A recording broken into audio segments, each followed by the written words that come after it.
মুড়িকাটা পেঁয়াজ পরিচর্যায় ব্যস্ত মানিকগঞ্জের কৃষকরা। হালি পেঁয়াজের মৌসুম শেষ, এই সময়ে বাজার স্বাভাবিক রাখতে গুরুত্বপূর্ণ ভূমিকা রাখে এই মুড়িকাটা পেঁয়াজ।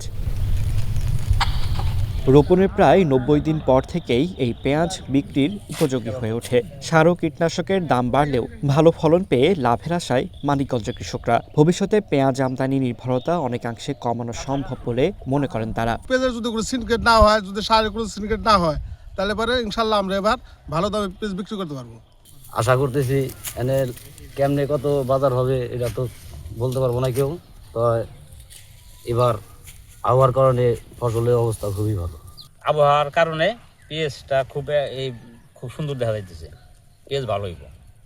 আর আশা বছর তো কুয়াশা পরে পেঁয়াজ দেবে যায়, আর এবছর তেমন কুয়াশা নাই, আবহাওয়া ভালো আছে, সুস্থ আছে। এ মৌসুমে বিঘা প্রতি পেঁয়াজ চাষে খরচ ৫০ থেকে ৬০ হাজার টাকা। বাজার ভালো থাকলে খরচ বাবদ দিয়ে প্রতি বিঘায় ৬০ থেকে ৭০ হাজার টাকা লাভের আশা কৃষকদের। ন্যায্য দাম পাওয়ার অপেক্ষায় দিন গুনছেন চাষিরা। পাশাপাশি সিন্ডিকেট রুখতে বাজার মনিটরিংয়ের দাবি তাদের। খরচ হচ্ছে বিঘা প্রতি আপনার ৫০ থেকে ৬০ হাজার টাকা।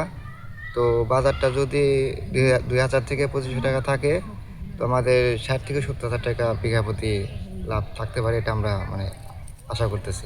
এক বিঘায় মোটামুটি খরচ হয় ৬০ থেকে ৭০ হাজার টাকা খরচ হয়। এবার আবহাওয়ার কারণে পেঁয়াজের ফলন ভালো, ১-১.৫ লাখ টাকা বিঘা প্রতি আর কি বেচা কিনে হবে। জেলায় উৎপাদিত পেঁয়াজ সংরক্ষণে ১১০০ এয়ার ফ্লো মেশিন স্থাপন করার কথা জানিয়েছেন জেলা কৃষি কর্মকর্তা। তিনি বলেন, মৌসুমে কৃষকদের পেঁয়াজ এতে সংরক্ষণ করা যাবে, পরে এগুলো বিক্রি করে বেশি লাভ পাবেন কৃষক।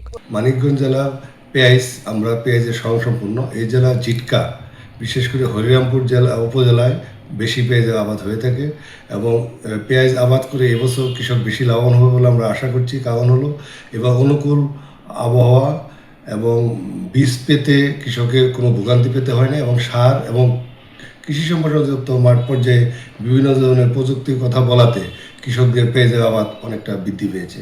এবং আমাদের এই জেলায় প্রায় ১০০ এয়ার ফ্লো মেশিন দেওয়া হয়েছে, যে সমস্ত এয়ার ফ্লো মেশিনের মাধ্যমে সিজনের সময় কৃষকরা তাদের উৎপাদিত বীজ এবং পেঁয়াজ যাতে বেশি কম দামে বিক্রি করতে না হয়, সেই জন্য তারা পেঁয়াজ সংরক্ষণ করবে এবং এই সংরক্ষণ প্রায় সারা বছর ব্যাপী থাকবে। মানিকগঞ্জ জেলা পেঁয়াজের স্বয়ংসম্পূর্ণ।